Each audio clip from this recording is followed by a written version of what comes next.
ಕಲಿಯುಗ ಕಾಮಧೇನು ಕಲ್ಪವೃಕ್ಷ ಶ್ರೀ ಮಂತ್ರಾಲಯ ಶ್ರೀ ಗುರು ರಾಘವೇಂದ್ರ ಸ್ವಾಮಿ ನಾವು ಗುಡಿಯಲ್ಲಿ ಇದ್ದೀವಿ, ಮಂತ್ರಾಲಯದಲ್ಲಿ ಇದ್ದೀವಿ. ಇವಾಗ ಏನು ಅಂತಂದರೆ ಮಂತ್ರಾಲಯ ಬಗ್ಗೆ ಸ್ವಲ್ಪ ವಿಷಯಗಳು ತಿಳ್ಕೊಳ್ಳೋಣ, ಸ್ವಲ್ಪ ಭಕ್ತರು ಮನಸ್ಸಲ್ಲಿ ಏನಿದೆ ಅನ್ನೋದು ತಿಳ್ಕೊಳ್ಳೋಣ ಬನ್ನಿ.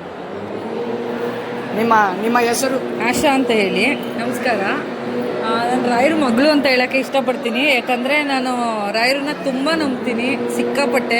ನನ್ನ ಲೈಫಲ್ಲಿ ಅವರು ಒಂಥರ ಮ್ಯಾಜಿಕ್ ಅಂತಲೇ ಹೇಳ್ಬೋದು. ಇಲ್ಲಿ ಬಂದಾಗ ನಾನು ನಿಜವಾಗ್ಲೂ ಒಂಥರ ಖುಷಿ ಆಗ್ತಿದೆ. ಏನು ಅಂತ ಗೊತ್ತಿಲ್ಲ. ಇಲ್ಲಿ ಬಂದರೆ ನಂದು ಏನೇ ಕಷ್ಟ ಇದ್ದರೂ ಏನೇ ಇದ್ದರೂ ನಾನು ಮರ್ತೇ ಹೋಗ್ಬಿಡ್ತೀನಿ, ನಂಗೆ ಏನೇ ಇದ್ರೂ. ಬಟ್ ನನ್ನ ಲೈಫಲ್ಲಿ ಅವರು ಒಂಥರ, ನಂಗೆ ಅಪ್ಪ ಅಮ್ಮ ಇಲ್ಲ, ನಂಗೆ ಅಪ್ಪ ಅಮ್ಮ ಎಲ್ಲ ರಾಯರೇನೆ. ನಾನು ಅವ್ರನ್ನ ತುಂಬ ನಂಬಿದ್ದೀನಿ. ಅವ್ರು ನನ್ನ ಲೈಫಲ್ಲಿ ಅಷ್ಟು ಒಳ್ಳೇದು ಮಾಡಿದ್ದಾರೆ. ನನಗೆ ಒಂದು ಅಪ್ಪ ಅಮ್ಮನ ಸ್ಥಾನ ನಿಂತ್ಕೊಂಡು ನನ್ನ ಕೈಲಿ ಏನು ಒಳ್ಳೇದು ಮಾಡೋಕ್ಕಾಗುತ್ತೋ ಅದನ್ನು ನಾನು ಮಾಡ್ತಾಯಿದ್ದೀನಿ. ಅವರು ಒಂಥರ ನನಗೆ ಶಕ್ತಿ ಇದ್ದಂಗೆ. ಇದು ನನ್ನ ಮನಸ್ಸಿಂದ ಹೇಳ್ತಾ ಇದ್ದೀನಿ. ನಿಜವಾಗ್ಲೂ ನನ್ನ ಕಣ್ಣಲ್ಲಿ ಬರ್ತಾ ಇರೋದು ಕಣ್ಣೀರೆಲ್ಲ ಖುಷಿಯಿಂದ ಬರ್ತಾ ಇರೋದು. ಯಾಕಂದರೆ ನಾನು ಎಕ್ಸ್ಪ್ಲೇನ್ ಮಾಡೋಕ್ಕಾಗ್ತಿಲ್ಲ ಹೆಂಗೆ ಅಂತ ಹೇಳಿ. ಬಟ್ ನಿಜ ಹೇಳ್ತೀನಿ, ಬನ್ನಿ ಎಲ್ಲರೂ ಮಂತ್ರಾಲಯಕ್ಕೆ. ನಿಮ್ಮ ಮನಸ್ಸಿಂದ ನಮ್ಮ ರಾಯರನ್ನ ಪಾದ ಇಟ್ಕೊಂಡ್ರೆ ಅವ್ರು ಏನು ಬೇಕಾದರೂ ನಿಮಗೆ ಮಾಡ್ತಾರೆ, ನಿಮ್ಮನ್ನ ಎಲ್ಲಿ ಬೇಕಾದರೂ ಕರ್ಕೊಂಡು ಹೋಗ್ತಾರೆ. ಅದಕ್ಕೆ ನಾನೇ ಉದಾಹರಣೆ. ಏನೂ ಇಲ್ಲದೆ ಬೆಂಗಳೂರಿಗೆ ಬಂದವಳು ಇವತ್ತೆಲ್ಲ ಕೊಟ್ಟಿದ್ದಾರೆ ನನಗೆ. ಅದೇ ಖುಷಿ ಇದೆ ನನಗೆ. ರಾಯರಿಗೆ ಇಲ್ಲಿಂದನೇ ಒಂದು ದೊಡ್ಡ ನಮಸ್ಕಾರ ಮಾಡ್ತೀನಿ.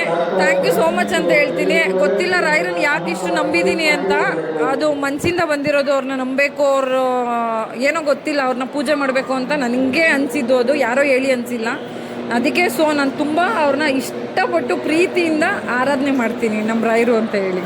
Thank you. ನೀವು ರಾಯರ ನಮಸ್ಕಾರ ಮಾಡ್ದ, ನೀವು ಟೆಂಪಲಿಗೆ ಬಂದಾಗಿಂದ ನಿಮ್ಮ ಲೈಫಲ್ಲಿ ಚೇಂಜು ಏನಾಗಿದೆ? ಖಂಡಿತ ಆಗಿದೆ. ಚೇಂಜಸ್ ತುಂಬಾ ಆಗಿದೆ. ಅದೇ ಹೇಳ್ತಾ ಇಲ್ವಾ, ಬೆಂಗಳೂರಲ್ಲಿ ಏನೂ ಇಲ್ಲದೆ ಬಂದವಳು ಇವತ್ತು ನನ್ನದೇ ಆದ ಒಂದು ಅಕಾಡೆಮಿ ಇದೆ. ನಾನು ಒಂದು ರೆಕಗ್ನೈಸ್ ಮಾಡ್ಕೊಳಕ್ಕೆ, ಒಂದು ಮೇಕಪ್ ಆರ್ಟಿಸ್ಟ್ ರೆಕಗ್ನೈಸ್ ಮಾಡ್ಕೋತಾ ಇದ್ದೀನಿ. ಒಂಥರ ಅವ್ರ ಶಕ್ತಿ ಇದ್ದಂಗೆ. ಏನೇ ಮಾಡಬೇಕು ಅಂದರೂ ನಾನು ಅವ್ರ ಪರ್ಮಿಷನ್ ತೊಗೊಂಡೇ ಮಾಡೋದು. ನಾನು ಅವ್ರ ಹತ್ರ ಕೂತ್ಕೊಂಡು ಅವ್ರ ಹತ್ರ ಕೇಳಿ ಅವ್ರು ಮಾಡು ಮಗಳೇ ಅಂದ್ರೇ ನಾನು ಮಾಡೋದು. ಸೊ ಅದಂತೂ 100% ನಿಜ. ನಾನು ಏನೇನು ಅಂದ್ಕೊಂಡಿದ್ದನೋ ಅದನ್ನೆಲ್ಲ ಮಾಡಿಸಿದ್ದಾರೆ ನನ್ನ ಕೈಲಿ. ಅದೇ ಒಂದು ದೊಡ್ಡ ಖುಷಿ ವಿಷಯ ನನಗೆ.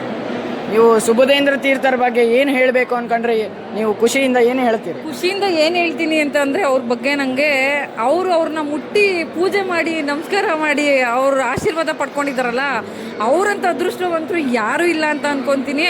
ಅವ್ರನ್ನ ನಾವು ಮುಟ್ಟಿ ನಮಸ್ಕಾರ ಮಾಡಿಕೊಂಡ್ರೆ ಅದೇನೋ ಗೊತ್ತಿಲ್ಲ, ಅದು ಒಂಥರ ರಾಯರನ್ನೇ ಮುಟ್ಟಿರೋ ಥರ ಫೀಲ್ ಆಗುತ್ತೆ ನಮಗೆ. ಅವ್ರು ನೋಡಿದ್ರೆ ಏನೋ ಗೊತ್ತಿಲ್ಲ, ಒಂಥರ ಖುಷಿ ಆಗುತ್ತೆ ನನಗಂತೂ. ಯಾಕಂದರೆ ನಮ್ಮ ಅಪ್ಪನ ಅವ್ರು ಮುಟ್ಟಿ ಪೂಜೆ ಮಾಡ್ತಾರಲ್ಲ, ಅದಕ್ಕೆ ಅವರಂದರೆ ಒಂದು ದೊಡ್ಡ ಒಂಥರ ಅವ್ರ ಮೇಲೆ ನಂಬಿಕೆ ಜಾಸ್ತಿ.